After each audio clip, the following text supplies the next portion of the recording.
Portal बंद हो चुका था। वो अजनबी जिसने अपनी जान की बाजी लगा दी थी एथरलोक की अनंत गहराइयों में विलीन हो गया था।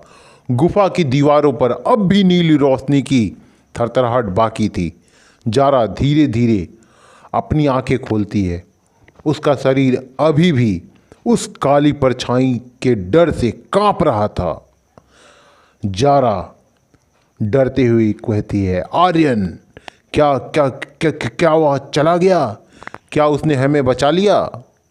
कैप्टन ईसा जमीन पर बेसुध पड़ी थी। एबिस लॉर्ड का काला साया अब उसके शरीर को छोड़ चुका था, लेकिन उसकी आंखों के नीचे अभी भी काली नसें पूरी तरह खत्म नहीं हुई थी। आर्यन, जिसके हाथ में वही पत्थर जैसा एथर काला इंद्रधनुष था, वो दौड़कर ईसा के पास पहुंचता है और पूछता है, ईसा, होश में आओ, क्या तुम मुझे सुन सकती हो? ईसा दर्द में कराहते हुए बोलती है, आर्यन, वो मेरे दिमाग में अब भी है, मैं उसे सुन सकती हूँ। वो सेक्टर 4 की ओर बढ़ रहा है। अगला उसका निशाना होगा हमारा हेडक्वार्टर। आर्यन समझ गया कि लड़ाई अभी खत्म नहीं हुई है। उसने उस काले पड़ चुके धनुष को गौर से देखा। जैसे ही उसने धनुष को मजबूती से पकड़ा, उसकी सफ़ेद एथर ऊर्जा और उसके अंदर की दबी हुई एबिस शक्तियाँ दोनों मिलकर धनुष में प्रवाहित होने लगी। धनुष अब पत्थर का नहीं रहा, वह नीली काली सफ़ेद रोशनी से चमक रहा था।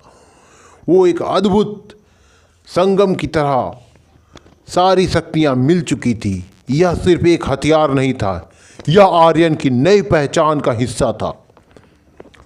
जीआरएफ का हेडक्वार्टर सेक्टर 4 बेस, वहाँ की पूरी डिजिटल डिफेंस लाइन अचानक लाल रंग में बदल गई थी। हजारों एबिस हेड हार्वेस्टर्स आसमान से गिर रहे थे। शहर की ऊंची इमारतों पर एबिस लॉर्ड का डिजिटल कोड रेंग रहा था। शहर अब डिजिटल कब्रिस्तान बन चुका था। इंसानों की बनाई मशीनें उन्हें ही शिकार बना रही थी। आर्यन अपनी नई शक्ति का इस्तेमाल करता है। वह गुफा से बाहर निकलता है और अपनी ऊर्जा की मदद से हवा में तेजी से उड़ता है। जारा और ईसा एक हेलीकॉप्टर की ओर दौड़ती है। जारा, ईसा, तुम लोग बेस पहुंचो और सिस्टम को रिसेट करने की कोशिश करो, मैं इन हार्वेस्टर को रोकता हूं। आर्यन गरजते हुए कहता है। आर्यन सेक्टर 4 के बीचों बीच पहुंच जाता है। वहां हवा में एक विशाल डिजिटल दानव खड़ा था जो सीधे ओमेगा के पुराने सर्वर से जुड़ा था। आर्यन अपना नया धनुष तानता है, लेकिन जैसे ही वह उसे खींचता है, उसे एक आवाज सुनाई देती है। यह आवाज ना तो ओमेगा की थी, ना ही एबिस लॉर्ड की। तुमने क्या सोचा आर्यन कि तुम प्रकृति के साथ खेलोगी और तुम्हें कोई कीमत चुकानी नहीं पड़ेगी? बैलेंसर का जन्म विनाश के लिए हुआ है, सुरक्षा के लिए नहीं। सेक्टर 4, जो कभी तकनीक और प्रगति का गढ़ था, अब लोहे और मलबे का कब्रिस्तान बन चुका था। आसमान का रंग खून जैसा लाल हो गया और बादलों के बीच हजारों एबिस हार्वेस्टर टिड्डियों की तरह नीचे गिर रहे थे। शहर की सबसे ऊंची इमारत जीआरएफ टावर पर एक विशाल डिजिटल आकृति उभर रही थी। यह एबिस लॉर्ड का पूर्ण अवतार था। तभी बादलों को चीरते हुए एक नीली और सफ़ेद रोशनी की लकीर नीचे आती है।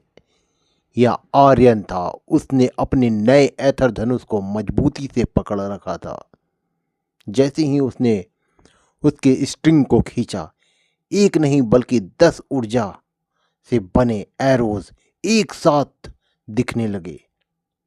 आर्यन गरजती हुई आवाज में कहता, आज इस शहर का अंत नहीं होगा एबिस, वापस अपने नर्क में जाओ।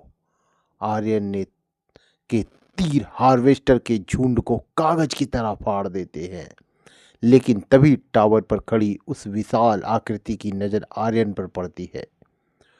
उधर शहर की गलियों में जारा और ईसा एक टूटे हुए कमांड सेंटर में पहुंचते हैं। ईसा का शरीर कांप रहा था। उसकी आंखें अभी भी काली है, जो बार बार चमक रही है। ईसा, तुम्हें कंट्रोल करना होगा, जारा कहती है। अगर तुमने अपना मानसिक ढाल गिरा दिया तो एबिस लॉर्ड तुम्हें फिर से अपना पपेट बना लेगा। ईसा, जारा वो सिस्टम के अंदर नहीं है, वो हम सबके डीएनए के अंदर है। उसने जीआरएफ के हर सैनिक के दिमाग में एक स्पीलर कोड डाल दिया है। तभी बाहर खड़े जीआरएफ के सैनिक अचानक रुक जाते हैं। उनकी आंखें बेजान हो जाती है और वे अपनी गन आर्यन की ओर घुमा देते हैं जो ऊपर आसमान में लड़ रहा था। आर्यन सैनिकों रुको, मैं तुम्हारा साथी हूं, चिल्लाते हुए कहता है, लेकिन सैनिक नहीं सुनते। वे अंधाधुंध फायरिंग शुरू कर देते हैं। आर्यन अब दो तरफा हमले के बीच फंस गया था। ऊपर से एबिस के राक्षस और नीचे से उसके अपने साथी। अचानक आर्यन के हेड सेट में एक पुरानी फटी हुई रिकॉर्डिंग बजने लगती है। यह ओमेगा की आवाज़ थी, लेकिन वह बदली हुई लग रही थी। ओमेगा, आर्यन, अगर तुम यह सुन रहे हो तो इसका मतलब है कि सेक्टर ओ गिर चुका है। याद रखना, एविस को मिटाया नहीं जा सकता, उसे सिर्फ रिप्रोग्राम किया जा सकता है। तुम्हारे धनुष के अंदर एक गुप्त कोड है, प्रोटोकॉल रीबर्थ।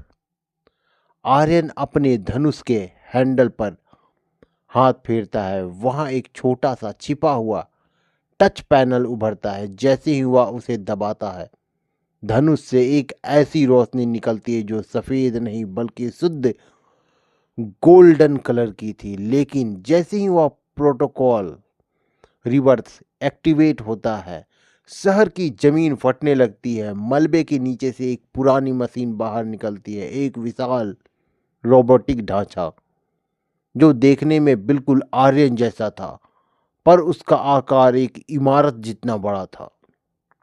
आर्यन हैरानी से, यह मेरा असली शरीर है?